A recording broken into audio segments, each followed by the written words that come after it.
If you had a magic wand and could change one thing in your life right now, what would you shift? Now imagine you got exactly what you wanted all along. But would it really make you happy? Here's the funny thing about goals. Most of us don't actually want what we think we want. We chase outcomes, career success, romantic love, personal milestones, only to feel strangely dissatisfied when we get there. And why is this? Because we rarely pause to ask the question, what's the goal of the goal?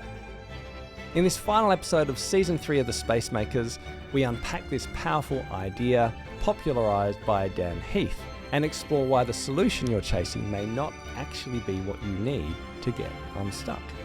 We'll share practical examples about how the SHIFT framework has helped us to make changes in our own life, one small step at a time. And we'll give you a sneak peek of what's coming up for Season 4 of The Space Makers. It's a fitting finale to help you get unstuck for a surprising second act. Hi everyone, welcome back to the Space Makers podcast, the end of Season 3, where we've been talking about how to get unstuck for a surprising second act. And I'm here with my co-host Matt Bain, who has survived 9 whole episodes and hopefully 10 of this last season. Well, the way I count is actually 29. 29. Yeah, we're doing it just one season at a time. Otherwise, it's just too difficult. But welcome back.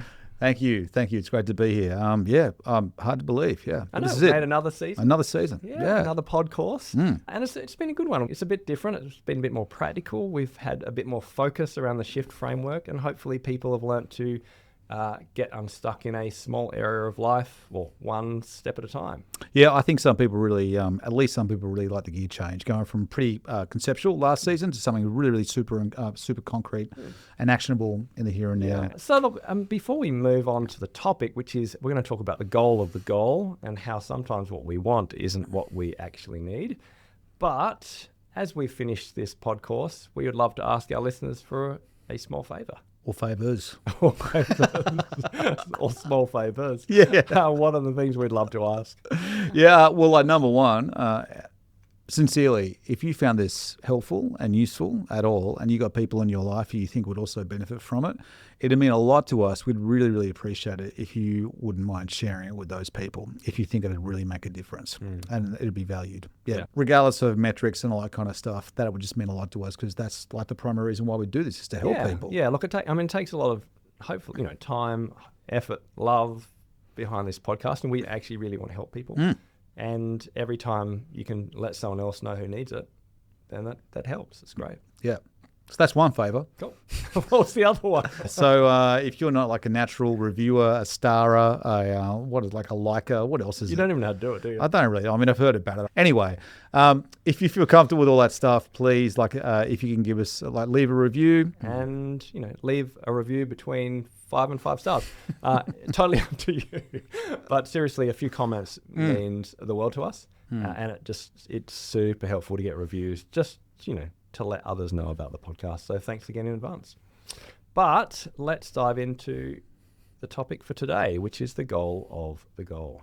Okay, so Matt, if you had a magic wand right now, this is a very believable scenario. If you had a magic wand and you could change one thing in your life right now, and it can't be to get rid of me, but Okay. what would you shift?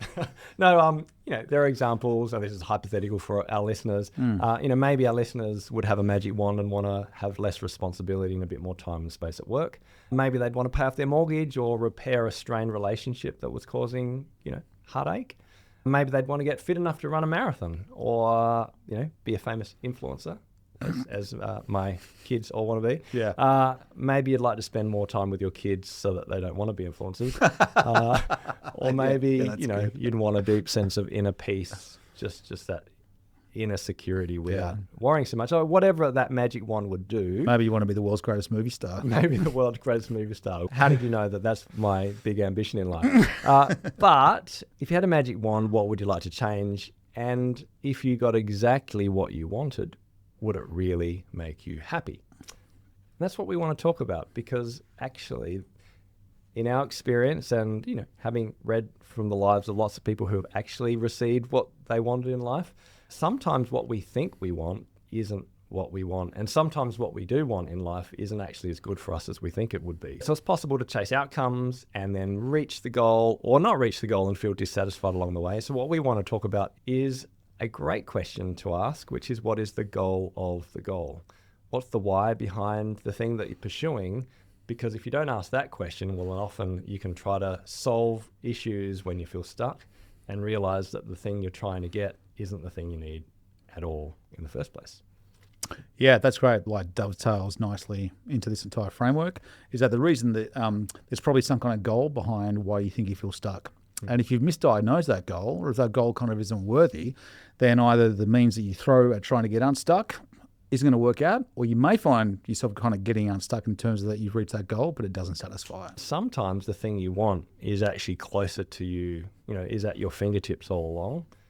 If only you were to think about what the goal of the goal is and to let go of that thing you're pursuing in the first place. And just a quick reminder to our listeners just before we move forward is, if you haven't downloaded the podcast or podcourse season 3 guide, which has an infographic about the shift framework, it has the 5 capitals exercise, our 50 values exercise, and a lot of the exercises from this podcast, well, I'd encourage you to do so. It's at spacemakers.au/S3. Yeah, I'd say it's necessary. And of course, the link is in the show notes. All right. So, Matt, you mentioned a friend of yours who rides motorbikes. This is a few episodes ago. And really, this episode came out of that conversation. It was a bit more of a passing comment, but you and I talked about it after that. And we actually thought it said something that was broader and deeper, which we should kind of tackle as we finish this Unstuck series. Yeah, that's it. So a friend probably in their 50s, he was getting up early one morning to go start his shift at work. And he figured, I've got this motorbike. I'm going to jump on the motorbike and ride to work. So he did. And he was booting along a particular highway. Again, dusk, so not the safest probably time to be riding. And it was pretty much deserted. And he happened to glance down at his speedo and saw that he was clocking 150, 160 Ks. Yeah, okay.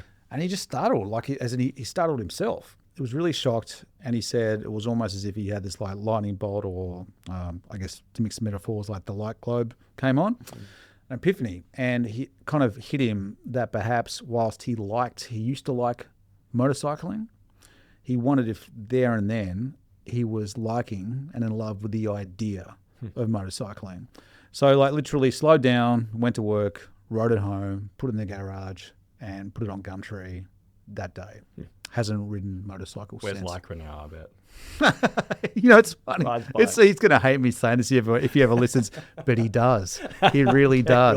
Yeah. But, he does. it's a simple story, and I like the... Well, it's a sad story now that you frame it up that way. It's more like a tragedy. I like the epiphany. But what you were saying is what he thought he wanted wasn't actually what he wanted, or who he wanted to be wasn't who he actually wanted to be anymore. I was thinking more about this as in, searching for some easy to grab examples. And the classic one is like, how many guys, and it's particularly guys, as in boys, do you know, probably yourself included, who like in teenagerdom decided that they were going to play guitar because they thought that they were in love with the idea of actually like playing guitar, when it turns out, no, you're actually in love with the idea of being a rock star. There are exceptions. It just dawned on me, you're one of those exceptions. Because you play for the pure love of the instrument, I know. Yeah. I don't know why I played, but but it was never to be a rock star. Yeah, but for every you, there's I'd say like 10 other guys who dropped it pretty quick because they tried it for a while. I mean, there's a story that Mark Manson shares in The Subtle Art of Not Giving a Hoot for our listeners who want to keep this clean. We call it the art of not giving a duck at our place, but duck, sure, yeah. But he gives that exact story. He says that he always thought he wanted to be a rock star. I mean, he was seriously into it. His heroes were rock stars. He read everything and he listened to all the music, and he always envisaged that he would be on the stage as a I don't know, for heavy metal or some kind of grunge rock star. But then he kind of came to the realization one day that he didn't practice enough to be a rock star, and he didn't actually like practicing, and he wasn't going to practice. And this is where his kind of profound idea comes from in that book. I really liked it, where he says actually everyone can imagine a better future. It's easy to imagine a goal or imagine something that you want to be. But the true test of whether or not you actually want something is the pain you're willing to sustain on a regular basis. So he came to the conclusion that actually he wasn't willing to sustain the pain required to be a rock star. And actually that's a great test of whether you actually want something. You could say something is your goal, but unless you actually have the motivation or interest in sustaining pain on a regular basis to achieve it, well then do you really want it? I found that really helpful for me because I think about business, it's super hard to run a business. It just is. It's hard to start one, it's hard to sustain one, it's hard to do it in a way that isn't exhausting, that's both profitable but doesn't kind of take away your life, take up your time. But it is a pain I'm willing to sustain on a regular basis because I see the value in it. Yeah. Where there's other things that I'm not willing to sustain. I'm not willing to become a marathon runner. I'm not willing to play guitar well. I don't know. I find that useful. Maybe that's one of those intrinsic ideas that help you realize how much you actually want something or not. Yeah, I like that. It's suffering and sacrifice as a indicator of degree of love. Yeah. If you really love something, then you will sacrifice and suffer for it. Yeah. We weren't going to go there, but hey, since we did. So, but what we want to do is talk about the idea that sometimes what we think we want isn't what we want for various reasons. And so it's really helpful to do what Dan Heath says in his book Reset, which is to reflect on what the goal of the goal might be. Why do you want that goal? He talks about New Year's resolutions and how we all want to, change something at New Year's, but most of us don't. And so there was a bit of a study where researchers interviewed a whole heap of people about what they wanted to change at the beginning of the new year. And he cites one particular lady, a lady from Australia actually, Marissa Lavers. So she had 2 kids and her New Year's resolution was, I'd like to get fit or fitter, to be able to go about my daily activities without being breathless and to lose a bit of weight so I can get into my pre-COVID clothes. Now, the backstory is that Marissa was super unwell. She had a whole lot of chronic illnesses. She had young kids. She was so unwell that some days, having a shower would completely kind of unhinge her in terms of breathlessness. She would often have to lie down and have ice packs on because of pain. So, she was really struggling in her life. So it made total sense that she wanted to get fit. But then the research study asked participants, well, what is the goal of the goal? Essentially, why do you want to get fit and healthy? And she didn't have to think about it. She said, the reason I want to get healthy is because I want to be a great mum. I want to be the best mum I can. My kids are without a doubt the most important thing in my life. Then the researchers said, well, if that's the goal of the goal, what are 10 alternative ways that you could achieve that without getting fit? So take the fitness kind of piece off the table. Are there other avenues through which you could achieve the goal of the goal? Now you can hear what's happening here. Right? This is way power. I was just thinking that. It sounds like the science of way power. It sounds like the science of way power. If you missed that episode, it is basically way power where you're starting to shift the spotlight around and come up with alternative pathways to solve the same problem. And so she came up with a whole lot of different alternatives. She said that things have been pretty serious for the family over the last year and they used to have more fun. So, how could they get more fun in their lives?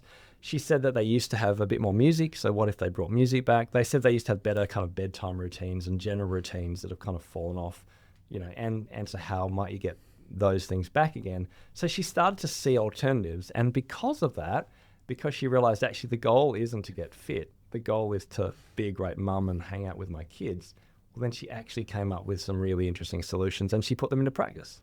So according to Dan Heath, Marissa bought a rocking chair so she could sit outside and watch her kids play with the guinea pigs. And that was a way of kind of, sharing family life. She bought a 6,000 piece Lego set, a Harry Potter Lego set. It must have been enormous. And the family then went along and opened one bag each week. And, That's and cool. they got to do Lego together. They started playing board games. There's a great quote. She says, even if I'm vomiting, I'll still be playing the bloody board game. She might be lying on the couch with an ice pack, but she could still roll the dice or get the kids to roll the dice and then argue whether they got the right dice numbers or not. But the point is she actually got to achieve her goal, which is, I think is awesome. Yeah. But she would never have been able to achieve her goal. She could only achieve the goal of the goal. If she hadn't paused to think about why she wanted what she thought she wanted, she would have just felt disappointed. She wouldn't have been able to get fit and she wouldn't have been able to serve her kids better. The final quote that she actually said in this kind of case study was, I look back now and go, I would never have actually been able to get fit and I would have felt bad about it. Yeah, which is so, like that really hits me because it shows, I guess, if you get hung up on the wrong goal, it's going to have a net negative effect. Yeah, it's likely, maybe not definitely, but it's likely to have a net negative effect. And you can spend so much time chasing that goal and then either reach it or not reach it, but then wonder why you feel dissatisfied in the first place. It's just so easy to chase something because it's exciting and interesting or challenging and hard, and then forget why you're doing it in the first place. So it's easy to forget the goal behind the goal. It's easy to forget the goal behind the goal. And actually, I would say even more than that, sometimes it's hard to work out what the goal behind the goal is because we intuit it and we detect it. As Viktor Frankl says, we detect our life's meaning, we don't necessarily find it. Sometimes we don't know ourselves enough to know why we want what we want. And that just makes it a whole lot more complicated. Yeah, true. And you know what's really, really complicated? Is when it turns out that there's a goal behind the goal behind the goal. Now we're going into Inception land. So Dan, we're going to pause for a second and just take some time out to honour, to celebrate one of your most favourite things in life, a Banjo's donut. Yes, I am a big fan. In fact, I used to regularly go in with my kids and eat a vanilla slice. That was definitely my go-to. And then Banjo's created a vanilla slice donut. Wow. And it was like donuts have always been my go-to sweet. And it was like heaven in a donut. I was going to say on a stick, but it doesn't really work. But Heaven with a hole in the middle. Heaven with a hole in the middle. A donut with like delicious vanilla slice custard in the middle. It's beautiful. Anyway, Banjo's have just released their full range of donuts. They've been testing and trialing different donuts for 3 years. Wow. It's amazing how much work goes into actually creating a new product range. Actually, I remember one of the hilarious stories, they had a few kind of faux pas. One, they tried a peppermint donut, and apparently that just tasted like toothpaste, so that definitely didn't work. I guess it's always a risk when you run that peppermint gauntlet. Yeah. The one that was funniest was head office were talking about they tried a creme brulee donut. Yeah. They thought it a great idea. Who doesn't like a creme brulee? I love creme brulee. But they said like the shards of caramel kind of cut into your tongue and your mouth, and then you had this soft kind of flavour. It just didn't work. Yeah. So we get the benefit of the end product of their donut range, but they are the I think the only bakery across Australia that have a full donut range, and it'd be worth checking them out. And we also have the benefit of having Banjo's as a major sponsor of this podcast. Absolutely. And even better, if you're interested in not just eating donuts, but making donuts, well then there's a great opportunity to be a franchisee with Banjo's Bakery Cafes, and you get a 10% discount on the full franchise fees if you come through the Space Makers podcast. Check out the link in the show notes. Yeah. Banjo's, where we speak donut. And I eat them too.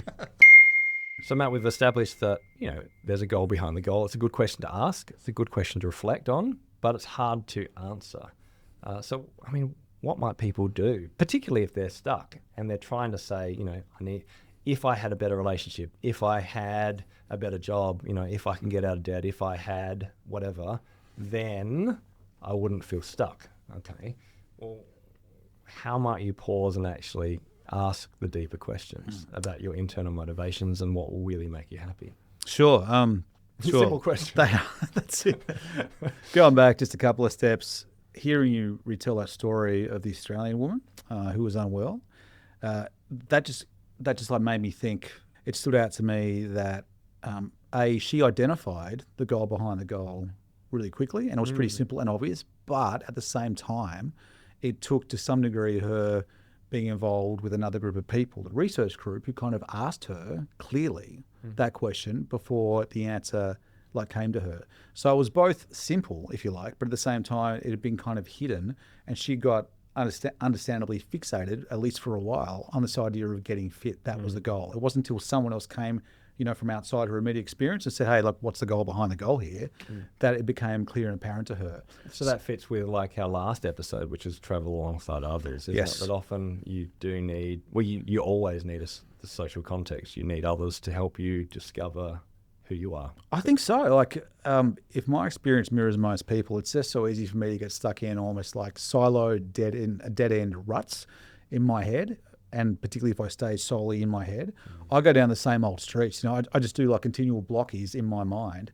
And it's just so easy for me, at least, to try to kind of, again, double down, going back to the way power stuff, to double down on the same old when it comes to solutions, yeah? And I think that's also the case when it comes to identifying goals. Yeah. I get hung up on goals, and I don't do enough time of getting out of my own head and exposing my thinking and my aspirations and my values to other people who can say, well, actually, is that really the goal, Matt? Or is there another goal lurking behind that goal? Yeah, and look, a lot of the time, if I'm honest, I don't really want to share what my deeper goals are, the things that I'm truly chasing, or how much I care about them with others, maybe because I know that by putting it out there and by saying it out loud, I might realize that there's a bit of a what's that story? The king with no clothes. You know, that there's nothing behind it. Oh, the emperor. The emperor with no clothes. yeah, You know, like yeah. actually when you say, hey, what I really want is to be able to travel, or what I really want is to earn this much income, or when you know, as soon as you say it, you realize, well, actually, I know that money doesn't make me happy, and I know that kind of experience isn't what I truly want. You know, by saying it, you kind of expose Mate, the lack of truth behind it. Yeah. And so there's a risk. That's what I'm saying. When you Yeah. actually put your goals out there and let others speak into it, which is what she allowed the Yes. people to do. Yeah, well, both. That's really interesting, because I think what I've heard you pick up on is the fact that if I verbalize it or if I articulate it, then perhaps someone else will gently point out or question whether that will actually give me what I want. So again, is that really your goal, or is that just a kind of like the goal in front of the real goal? Yeah. And secondly, what's the reason you want it, and Yeah. will it really give you that? but the other risk, like the other attendant risk, is that if you go, and this isn't you obviously, but if someone, shared with other people, look, my goal this year is to make like a cool meal. I'm going to make a cool meal this year, or my goal is to run compete and finish an Ironman. Immediately, regardless of whether it's actually going to give you satisfaction or not, the other issue that raises its ugly head is reality may prove, sorry man, you're not capable. All that is to say, it is worth traveling alongside others to Yeah. share your stories, to share your stuckness, and Yeah. to let others speak into your solutions. Well, yeah. Although I think what we've just said is that it's worth it, but it could suck. So no, it could. So because if I let people in, right, they may say, look, I hate to break it to you, Matt, but I know your financial acumen, and there's no way, like realistically, maybe easy tiger, drop it down to 500,000. But the point is, that's so much better than being left alone with my delusions. Yeah.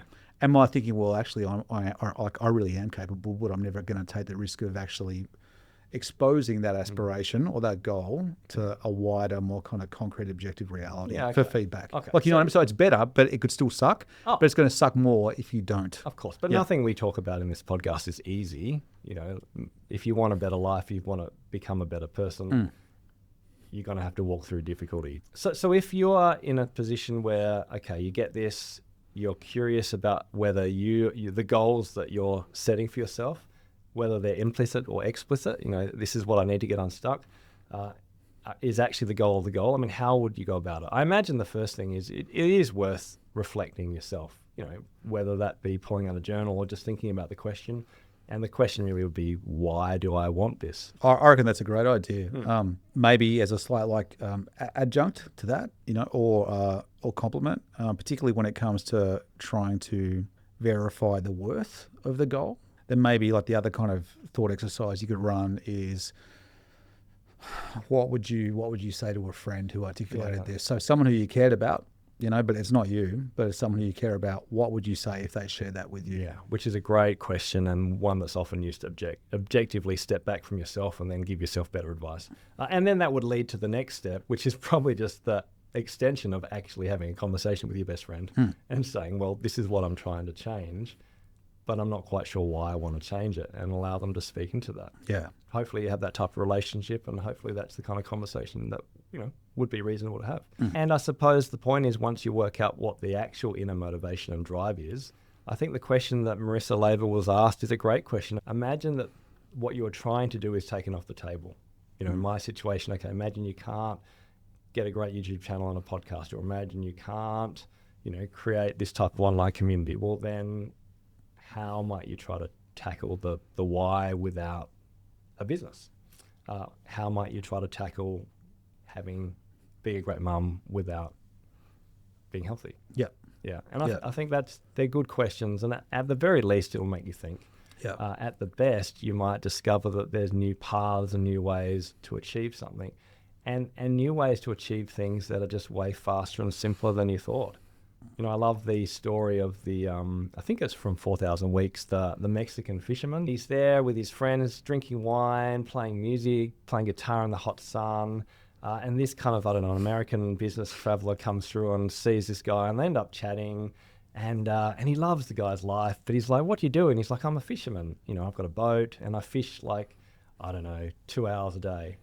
And he's like, what? Well, what if you could not just fish 2 hours a day? What if you were to fish 8 hours a day And with the surplus money that you get, you could buy other boats and you could employ other fishermen, and then you could create this amazing kind of, I don't know, Mexican fishing empire and like sort yourself out. And then the Mexican fisherman said, oh, that sounds fantastic. And then what would I do with myself? And the businessman from America goes, oh, well, then you could hang out in the hot sun with your friends, play guitar and drink wine whenever you wanted to.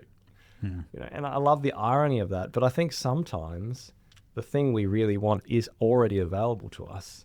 You know, like again, in this example, like Marissa had to buy a rocking chair and she had to roll dice to play board games with the kids. Dude, like, do you know how much you fork out for a 6,000 piece Lego set these days? Yeah, I miss the Legos. Yeah. But does that make sense? Like, it was already available. Yeah. And I think sometimes the things that we really want are actually already available to us, but we're trying to chase things that stop us getting there. I think business is a classic, you know. I want a business so I can have space and time to do the things I want with my kids and have security.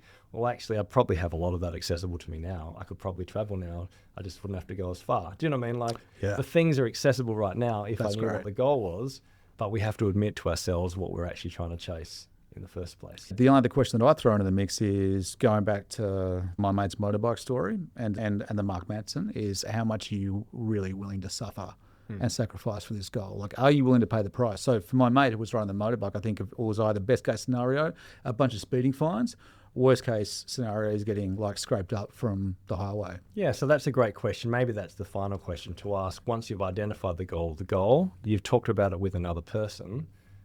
The realism test might be, well, what type of habits and what type of sacrifice and what type of time and emotional and relational cost will this take to achieve? And are you willing to sustain that pain on a regular basis? And that's the real question of whether it's truly your goal or whether it's an aspiration. Yeah. Yeah. And you know, if you're stuck, there's no way to get unstuck without some type of pain, loss, suffering, sacrifice. That's just the reality of life, right? But everything in life that's worthwhile will cost you something. That's right. Pick your poison. You've got to work out what your poison is and whether or not you want enough to actually get that. But at least the beginning point is working out, are you chasing the right goal? Yeah. Because the last thing you want to do is to take the poison, to sacrifice and to work hard to achieve what you want or not achieve it, and then suddenly realize it's not what you wanted in the first place. What you wanted actually was available all along, and maybe you stuffed it up because you were chasing something you didn't want in the first place. I got to be philosophical, man, on our final episode. Yeah, it was always going to go that way. So maybe we'll pause for a moment, have 30 seconds before we dive into this kind of last section of the pod. But for listeners who might be thinking about being stuck and thinking about what they want in life, what they're truly chasing and how much pain they want to sustain, what's the goal of the goal? Is there someone you could talk with about this? And who would that be? You know, when might you have a conversation with them? And I suppose just to reflect on what is something that's already at your fingertips that you could take up and do right now to nudge you one step closer to being unstuck, to achieve the thing you really want in life.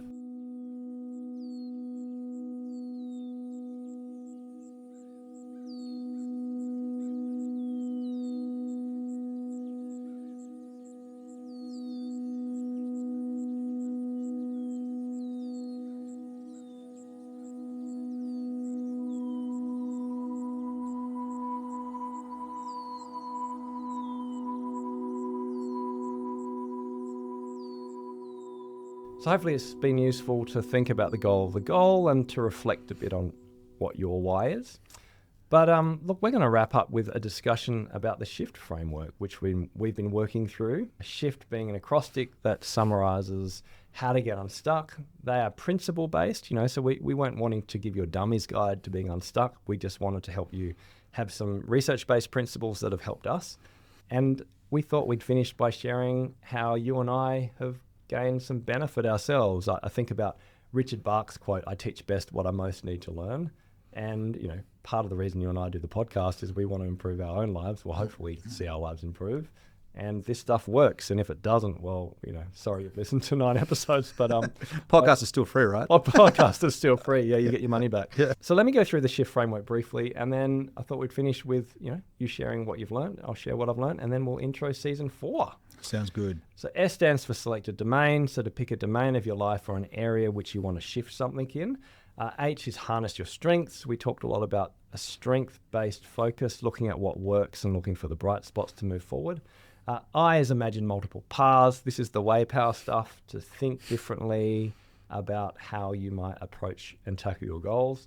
F is for forge ahead with action. We talked about the importance of tiny habits and the importance of pre-commitments, which we also call time blocking. So making sure your calendar represents what you want to change, knowing that you have to act your way to new forms of thinking sometimes, even if you don't feel or think the way you want to. And the final one is to travel alongside others, which we talked about last week, about the importance of sharing life in community and how much being unstuck is actually not about you, but about who you travel with. But with that framework in mind, why don't we just share a few thoughts about how we have hopefully been a bit less stuck in our particular domain. So first thing to say is that this is obviously like a work in progress, and I think we said we kind of named this up at the as part of the very first episode when we talked about this idea that this isn't this, as you just mentioned, isn't self-shifting for dummies. Don't want to kind of downplay the complexity of people's situations and the degree that they really are stuck. And that includes us, right? That includes us. So we don't want to pick real examples for us. We didn't want to just do kind of pat examples where we'd already solved it, 90%. That's right. And we didn't want to kind of give the impression this is going to be a quick fix either. So, but having said all that, I think that I've certainly it feels like I made a lot of progress in my particular area of being stuck. So I overcommitted in terms of time to both people and really good causes. So they're almost all good things, but I've said yes to so much because I'm a bit of a people pleaser and because I'm like naturally curious. And so what happens as a result is I can't meet all those commitments and actually give each of them what I think they deserve. So as a result, I feel, because it's true, like I've let people down, I've let causes down, or I'm just giving them my absolute minimum, and that's frustrating for them and for me. Cool. So as we talked about in earlier episodes, in terms of like, I guess, on the runway, ground level concrete changes, I've made at least two big ones, I think, which are, and again, I guess you could call these like heuristics. The first one is that for any big invitation or commitment that I say yes to, that's ongoing, I'm now building in the qualification that it'll extend as far as the end of the calendar year or 12 months, and then I need to be able to reassess it. Clear boundary about how long you're going to commit to something, and then the ability to reassess. That's it. So that's the first one. The second one is as I shared a couple of episodes ago, if someone is kind enough to offer me like a substantial opportunity that involves a fair bit of commitment, I just need to nicely give myself and convey to them that I need a 24-hour period to kind of consider it, try to discern whether it's something that I should do for everyone's sake, who's involved. Yeah. So I'm not just impulsively reacting to great opportunities or like really, people who I want to spend more time with, like so to speak, And again, like for me, part of the issue is just being able to deploy both those strategies without coming across like a pompous ass, because I know there's a risk. It's true. I think that's a big risk. Yeah, it's a risk. It's still a risk. It's like how bloated with self-importance can this person be? They've got to build a 24-hour cool-off period. But anyway, so they're like two little moves, but I think they'll help. There's some strategies that have come out of this. Yeah, I guess you could. Yeah, so I guess maybe like their tactics, right? Yeah. They're on the ground, actionable tactics. Yeah. But the larger thing is, and we kind of flagged this in episode 1. We use the analogy of a map. And maybe feeling stuck involves not just finding your way back and getting back on track as per the original map, but perhaps getting stuck will lead to a whole new map, like going back to the element of surprise that you didn't see coming. And that's where this led, because I thought that perhaps, like the goal of the goal was just to kind of lessen my my commitments to some degree and get better at saying thanks, but no for now. To different opportunities and causes. But after giving it some reflection, again, particularly having this question thrust right in my windshield about what's the goal behind the goal, I think that the goal has been, for me, the goal behind the goal has been wanting to have both enough financial freedom and enough, enough projects going that I've always felt that I've had all these options open to me. And I've probably felt that I needed to have all those options open for me because I felt some kind of vague sense of discontent with my kind of like overall situation, So is it almost like, if I'm paraphrasing, that you keep your options open and say yes to probably too much because you're trying to chase that Well, reduce the discontent that Yeah. you have. You want Yeah. to find the exciting thing, the new Yes. thing, the thing that might actually make you feel Yes. a bit happier. Yeah. That's Okay, right. That's a good insight. Because what it's costing me in terms of that sacrifice is time. And that's time with the people that I've already got in my life, the people who I do love, the causes that I'm already involved in. I'm not giving them enough.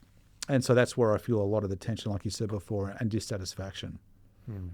That's great insight. I mean, in terms of getting stuck, you started by realizing that, you started by thinking that what you needed to do is fix your calendar and actually be less committed. And you still need to put in those practices because your calendar has to actually be less committed. But it sounds like you've done a bit of a deeper journey to think about, why do you keep saying yes to new things, and how can you be more aware of what you do have so that it's enough? Yeah. And that's a great insight. Yeah. You feel a bit less stuck?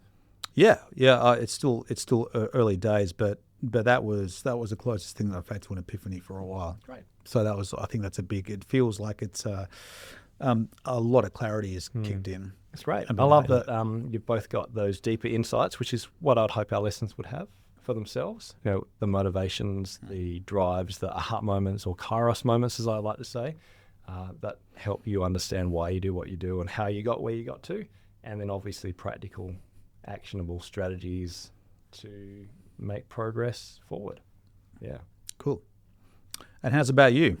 My area of stuckness that I've been talking about, which has been hard because we weren't sure if it was a good idea to talk about, because it is about faith and the inner life, which can be very personal, but it's been about my journey with having worked as a pastor, worked in a church context, where faith and religion has really been the center of my work and my life, and then being in this new context over the last few years and trying to work out how to do my faith in a fresh way, realizing that I feel a bit stuck, not so much in what I believe, but in how to express what I believe in a really personal way. So just to summarize, if this is helpful, you went from working in a professional religious context to not working in a professional religious context. Yeah. And look, probably had some disappointments and hurts and challenges like anything, along the way. So trying to process that and also work at how do I express my faith now that I'm in this new world. And so, it was an interesting one using this framework. I wasn't sure if it would help me because it's about the inner life, but I've actually found it super helpful. And listeners have heard that I've done a number of things. I've found a coach, which has been useful. I've read a number of books. I've caught up with people and maybe been able to focus on what does work, realizing that there's a lot that's working in my life around my inner life and faith. So that's been really helpful. But look, one of the books that I started reading because of the way power stuff, I ended up talking with someone who led me to a book, is a book called The Dark Night of the Soul, which I'd kind of heard about. And, I thought the dark night of the soul was this experience where people went through great pain and suffering, and therefore they had a renewal experience in their faith, but one that came through feeling kind of lost and confused. But actually, I've read a bit more about it, and I've realized how much it does relate to my situation. I've found it really helpful.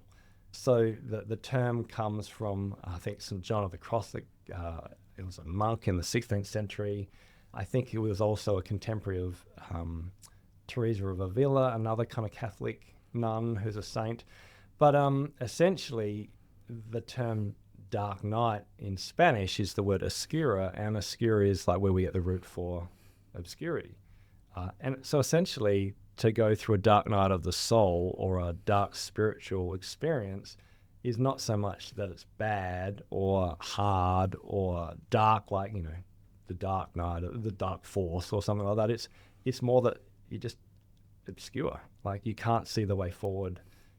You feel confused. And just like we talked about in episode 1, the way forward is unknown and you don't want to go back. You're at that X in the chiasm. But it doesn't have to relate to suffering and pain in any kind of real tangible sense. And so in that sense, I think I'm fully been experiencing the dark night of the soul, and I feel a lot better knowing that. Because there's a reason, there's a purpose that usually helps you grow in your faith, grow in your love for God, grow in your maturity. There's usually a purpose in that obscurity and that unknown. And I think what I've come to the conclusion of is that there's a beauty in that, and I feel really energized actually. And there's been a lot of moments where I don't know, just had this deep, deep sense of thankfulness and gratitude for my faith and for my beliefs and for my community. So yeah, the conclusion for me is I didn't need to get unstuck. I just needed to be accepting of my stuckness. And that's kind of what I needed to move forward. I haven't solved all the questions I had. I actually don't have many of the answers that I would have asked questions to at the beginning, but I actually realize now that I don't need those answers, because faith is actually trusting God without the answers and not being in control and not having it all sorted. And that's exactly where I'm meant to be right now. And so I'm okay with that. Yeah, great. So maybe the goal, or even the goal behind the goal, has changed? Yeah, maybe the goal that I thought I was chasing was control and identity and, A pathway? And actually the goal of the goal has always been the same, which is, again, I'm speaking to non-religious people here, but for me it's to love God and love others and to be known. And that hasn't changed, and that can be done even if I don't have a path forward. So yeah, that's a positive thing. So Matt, that got very serious very quickly, but we want to finish by unveiling what comes next. We truly hope that people have been able to identify an area of their life where they felt stuck. Yeah. Whether it is, as different as yours and mine is. Everyone's is very unique. But wouldn't it be cool if everyone could have some type of aha moment or an epiphany through this podcast and actually have some practical steps to move forward? Yeah. That's been our hope. So hopefully that's where you've ended up. And look, Matt and I would love to hear from you, because the thing about being in a podcast is that we sit here and we share our ideas. We don't know whether it's resonating necessarily. So if this is actually, I think people are listening. I'm sure Mum listened once. But if this resonates with you, I mean, if this podcast has actually helped you get unstuck, we would love to hear from you, right? So please email us at podcast@spacemakers.au. Matt and I read each of these emails. If you have questions, if there's things you've liked, then let us know. But we particularly would love to hear your stories and hear how you've gained something from this Season 3 podcast. But let's unveil Season 4. And it actually came out of a conversation I had with a client. So I was presenting about digital well-being and unplugging and some of the stuff I talk about with my bookmaking space. And I just had a conversation with a few people afterwards. And then there was this one guy, and he said this fantastic statement. He said, he loves what I'd been sharing, which was essentially a well-being message. Okay, these are the things you can do to unplug and be healthier. But he says, look, here's the question I have. He says, my workplace now is getting us to do breathing exercises and getting us to kind of care for ourselves and eat well and doing all this stuff. And he said, in the past, all I had to do was, I don't know, be an okay dad, earn the money, and, maybe do some basic stuff to look after myself. But now, there's all this stuff that I'm expected to do. I'm expected to eat chia seeds and go bushwalking, and I'm expected to have cold showers. I'm expected to be a great dad and sensitive and emotional and to do my breathing and to earn money and to travel overseas and to have a great body. Does that make sense? Have a great Instagram account. And he said, all this well-being is killing me. And I just love that comment. Yeah. I was like, all this well-being is killing me. Or we might like to say all this self-help is killing me.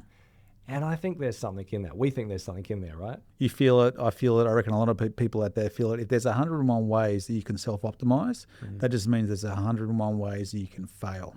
Yeah, absolutely. And I think what you and I are seeing and hearing is a bit of a pushback against productivity and self-help, just like we have, because there's so much out there, so many expectations. If you just try to do everything Huberman says, or everything the space makers say, you'll be exhausted. And that's actually never been our intention. If we've, I suppose, done a productivity podcast and a self-help podcast over the last few seasons, we want to have Season 4 being dedicated to anti-productivity and anti-self-help. We want to talk about why the self-help story is broken, and we want to talk about alternative ways in which you might hopefully move forward without trying to move forward. Yeah, that's right. So just to be clear, anti-self-help doesn't mean pro-self-destruction No, that's true. or self-degradation or anything like that. Yeah, but it's more about finding I guess trying to cut through a path that's a bit more life-affirming, that's a bit more in accord with how we're made as humans as well, and that's sustainable and life-giving, not crushing. That's right. So if this last pod course season has been a bit more practical and specific, we suspect that this next one will still be practical and specific, but it'll also be a bit more broad and wide to help you think deeply about the culture you're in, why our culture is pushing us to be better and to be more successful and to do more and to be more, and how exhausting it is to should and ought to everything, and to give you some hopefully life-giving practical solutions to make space so that self-care won't kill you. So email us at podcast@spacemakers.au. Let us know, does this idea resonate with you? Will you be excited about hearing about all this self-care is killing me? But we are quite excited about this topic. Yeah. And we're looking forward to working on it over the next few months until we release it, hopefully later this year. Hey, but until then, thanks for journeying with us for Season 3 of the Space Makers. Hopefully you feel a little bit less stuck in an area of life. But until next time, make space. Thanks, everyone.